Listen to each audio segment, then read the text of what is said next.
Quel est le point commun entre Lee Marvin, Mel Gibson et Jason Statham? Ils ont tous incarné le même personnage à l'écran, Parker. On pourrait également rajouter Robert Duvall ou même encore Michel Constantin. Parker est un personnage fictif créé par Donald Westlake sous le pseudonyme de Richard Stark, apparaissant dans plus d'une vingtaine de romans. C'est un voleur professionnel qui très souvent se fait entourlouper et se retrouve soit en cavale, soit en conflit avec l'organisation, une pègre qui règne sur les États-Unis comme une entreprise. La particularité de Parker, c'est qu'il file droit le mec. Bourré de principes et très borné, son personnage n'a qu'un seul but, rétablir sa propre justice, son amour-propre. Et personne ne doit s'interposer. My money, yes or no? No. Forcément, cet univers a attiré les producteurs de cinéma qui ont vu un personnage haut en couleur, taillé sur mesure pour certains acteurs. Les livres sont presque déjà des scénarios.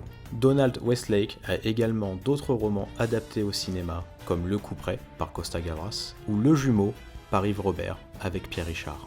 Mais pourquoi, au milieu d'adaptations par John Boorman ou Godard, nous sommes-nous arrêtés sur celle de 2013 avec Jason Statham et Jennifer Lopez, réalisée par Taylor Hackford? Bienvenue dans Adaptation. Parker raconte l'histoire de Parker en fait, qui commet un casse avec des complices lors d'une fête foraine. Ces complices expliquent à Parker que le butin va servir à monter un autre coup plus gros, pour lequel ils vont avoir besoin de lui. Parker refuse et réclame sa part. Ses complices essaient de le tuer et le laissent pour mort. Parker survit et décide de se venger. Ouais, du polar quoi.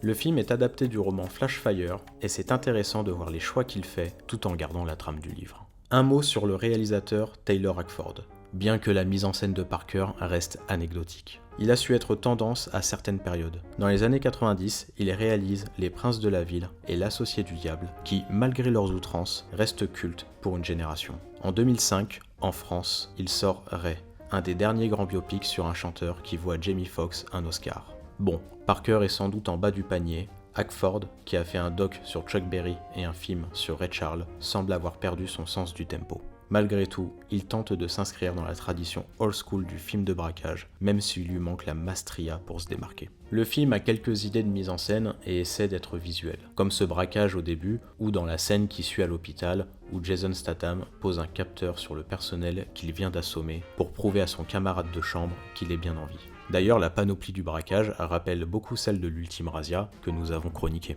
Néanmoins, il y a quelques fautes de goût, comme ces flashbacks surétalonnés ou encore cet épilogue qui tente de faire le lien avec la fameuse organisation mentionnée en intro. It's not about money. Et le film de Hackford présente un défaut majeur d'adaptation qui va à l'encontre de la vision originale de Westlake. Il excuse son personnage.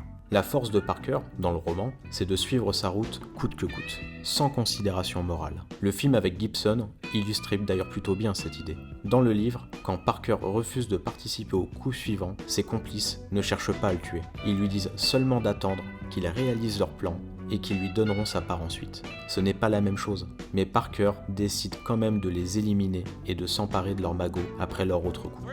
En modifiant cette séquence d'événements, comme on l'a vu en intro, le film s'accorde une justification morale. D'ailleurs, cette scène dans la voiture est reprise d'un moment ultérieur du livre.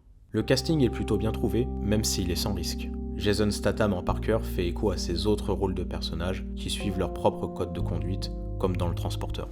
You very precise. Transportation is a precise business.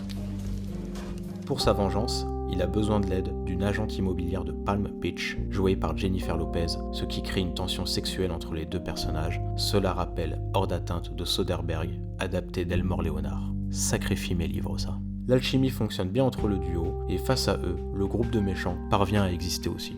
Nous avons dit que le film s'accordait une morale dans le récit en changeant un détail, mais dans sa fabrication, il est bien putassier. Explication. Parker doit s'assurer que le personnage de J-Lo ne porte pas de micro et lui demande de se déshabiller. Le livre maîtrise la courte ellipse, presque le hors-champ. Quant au film, il allonge la scène au maximum pour que le spectateur profite de la plastique de Lopez sous le regard de Statham.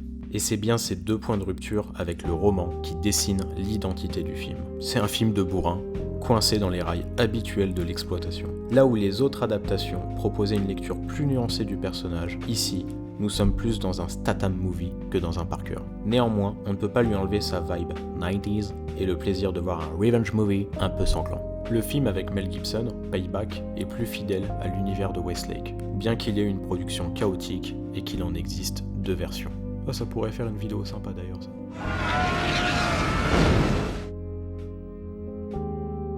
Parker est l'un des personnages les plus intéressants de la littérature, par sa simplicité et en même temps parce qu'il pourrait sembler être une contradiction. C'est un voleur, mais il suit un code strict et ne tolère aucune atteinte à ses principes.